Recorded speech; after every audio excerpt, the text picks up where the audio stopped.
যেতিয়া তেওঁ মোৰ লগত কথা পাতিবলৈ আহিছিলে তেতিয়া মই তেওঁক গুৰুত্ব নিদিলোঁ আৰু এতিয়া মই তেওঁৰ কথা কিয় ভাবি আছোঁ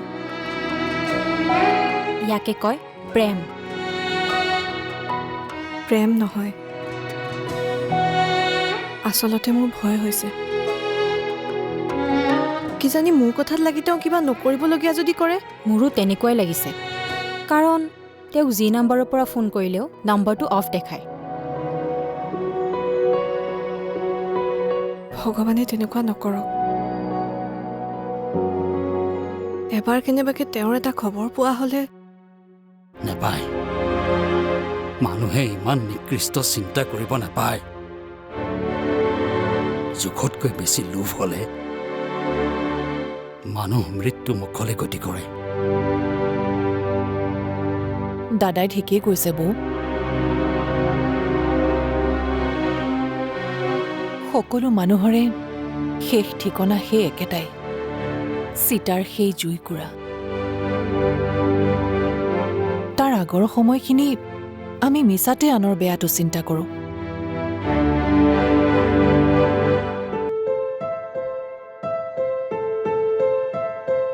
মোৰ ভুল হৈ গ'ল আশা মোক ক্ষমা কৰি দিয়া মই আপোনাক ক্ষমা কৰিবলৈ কোননো বৌ ক্ষমা আপুনি নিজৰ ওচৰত খোজক ভুল যদি কৰিছে নিজৰ কাৰণেই কৰিছে আৰু যদি সেয়া বুজি পাইছে শুদ্ধ নিজৰ কাৰণেই কৰি চাওকচোন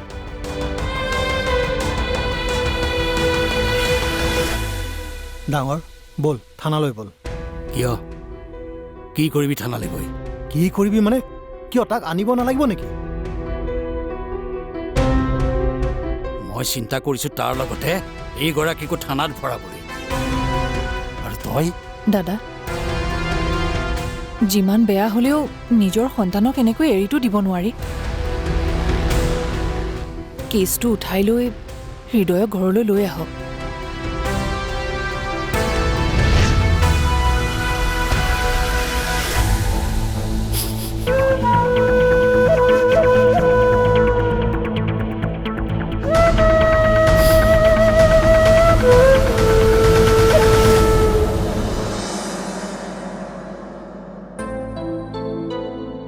দাদা চাহ দিয়া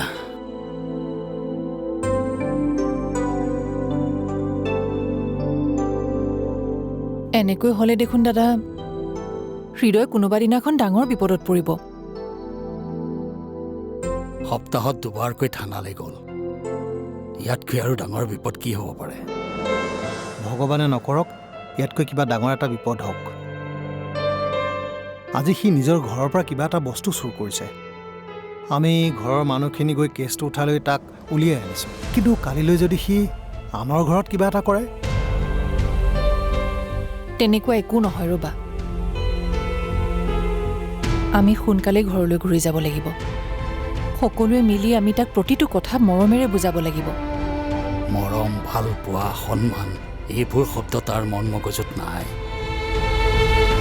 তথাপিও পৰালৈকে চেষ্টা কৰি থাকিব লাগিব বাৰু সেইবোৰ বাদ দে এই বিয়াৰ ডেটটো ঠিক কৰিব লাগে নহয় তহঁতে কিবা ভাবিছনে মানে আমি চোৱাওঁতে গণকে দুটামান ডেট দিছে তাৰ ভিতৰত আমি 12 তাৰিখটো ভাল হ'ব বুলি ভাবিছোঁ কাৰণ সেইদিনা তাই জন্মদিনো অঁ বেয়া নহয় পিছে বিয়াখন যদিও মই ঘৰৰ চোতালতে পাতিম বুলি ভাবিছিলোঁ এতিয়া কিন্তু মন নাই ঘৰত ইমানবোৰ বিষাক্ত পানী থকাৰ পাছত এনে এটা মাংগলিক কাম কৰিব নোৱাৰি কি কৰিব ঠিক নাই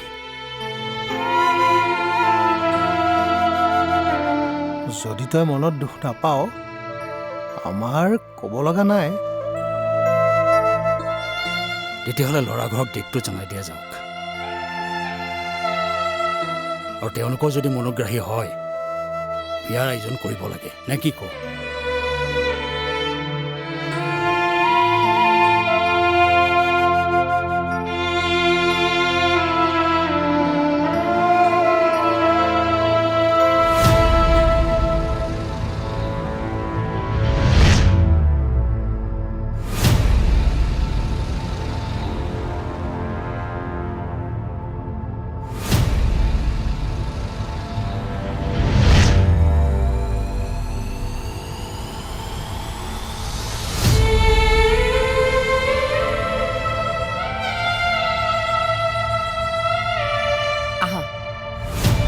সোমাই আহা।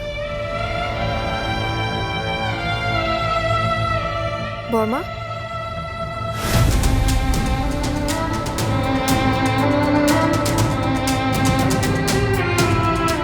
মোৰ বিয়াৰ ডেট ঠিক কৰা হৈছে। আপোনাৰ আশীৰ্বাদ ল'বলৈ আহিছোঁ।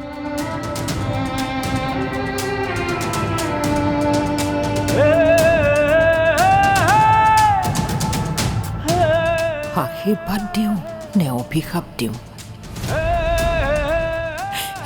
উঠা উঠা। বৰ্মা, মই আপোনাক কেতিয়াও কোনো কথাতে বেয়া পোৱা নাই। পাৰিলে আপুনিও মোক বেয়া পাই নাথাকিব। মই অলপ বিয়াৰ কামত ওলাই যাওঁ, তাই ইয়াতে থাকক।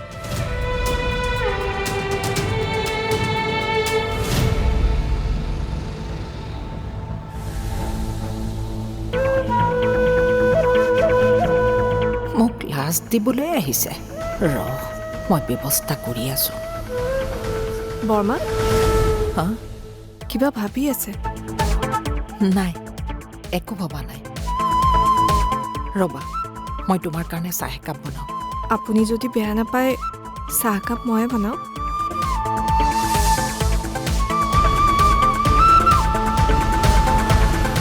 বনোৱা।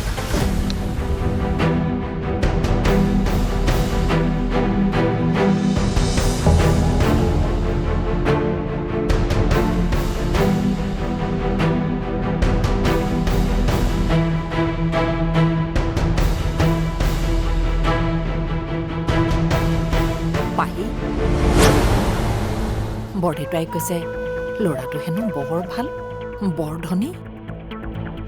আপোনাক যেনেকৈ কৈছে ময়ো তেনেকেই শুনিছোঁ বৰ্মা। পাৰিলে মোকো এবাৰ চিনাকি কৰাই দিবাচোন। কি হ'ল, মোক চিনাকি কৰাই দিবলৈ লাজ পাবা নেকি? নাই নাই, লাজ আকৌ কিয় পাম?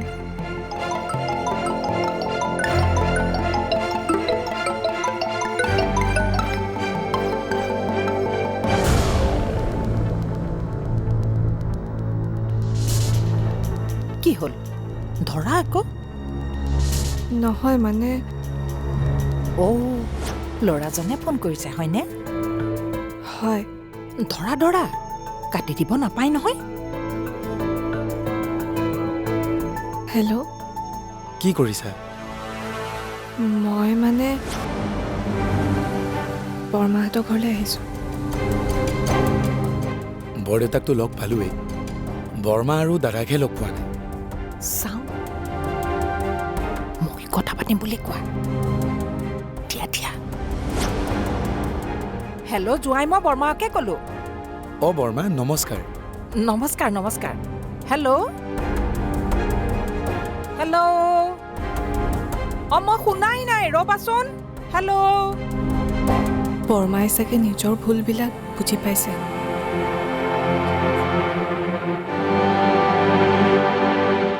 হেল্ল' জোঁৱাই। বৰ্মা ভালে আছে? আছোঁ দিয়া ভালে।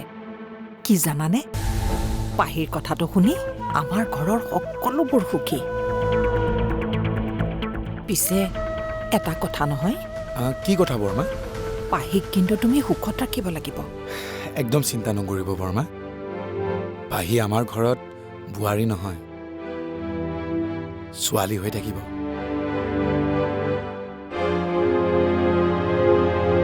তুমি তাইক সুখত ৰাখিলে আমি বহুত সুখী হ'ম।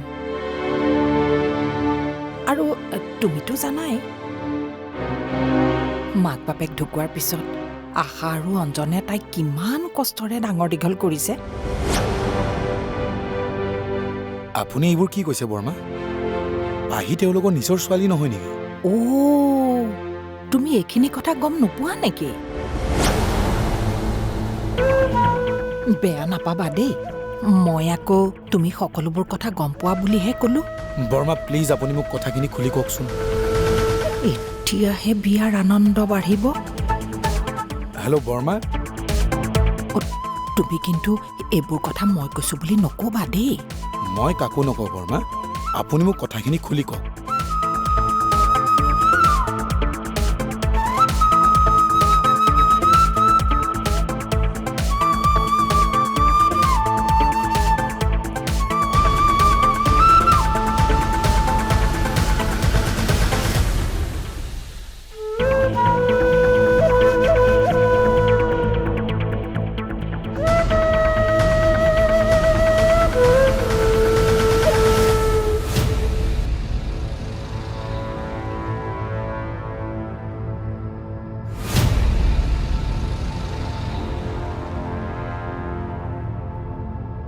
মোৰ ল'ৰাৰ ভুলৰ বাবে মই কিয় ক্ষমা খুজিছিলোঁ এতিয়াহে সকলোৱে উপলব্ধি কৰিব।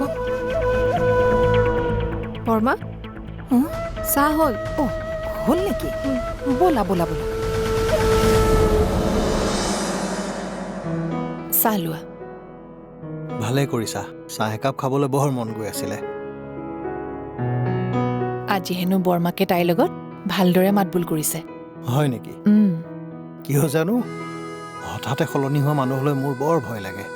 ভয় কৰিব নালাগে, এইবাৰ হয়তো বুজিছে। এতিয়া মাকৰ দৰে হৃদয়ৰ কথাবিলাক ভালদৰে বুজিলেই হয় আৰু। অঁ, গৌৰৱৰ ফোন দেখোন।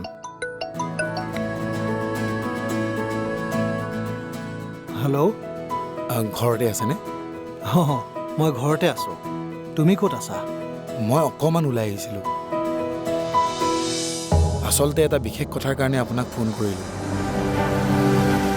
কোৱাচোন। আপোনালোকে মোৰ পৰা কিবা কথা লুকুৱাইছে নেকি বাৰু? কি ক'ব বিচাৰিছা খুলি কোৱাচোন। মানে মই ক'ব বিচাৰিছোঁ, পাহিৰ এনেকুৱা কিবা অতীত আছে নেকি বাৰু যিটো মই নাজানো?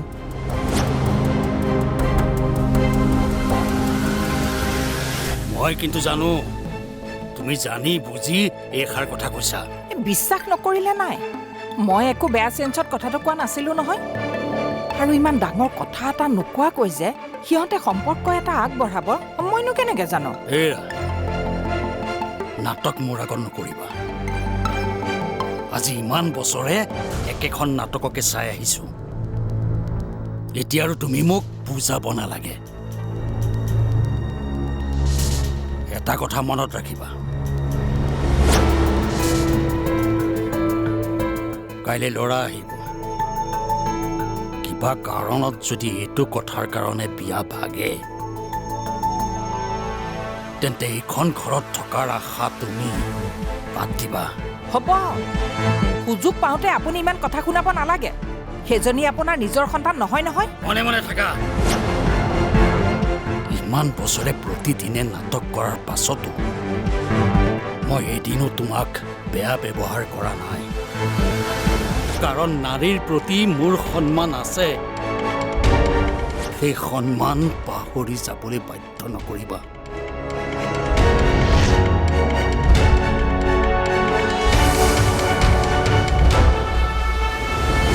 হে ভগৱান, সোনকালে বিয়া ভগাৰ খবৰটো মোক দিবা।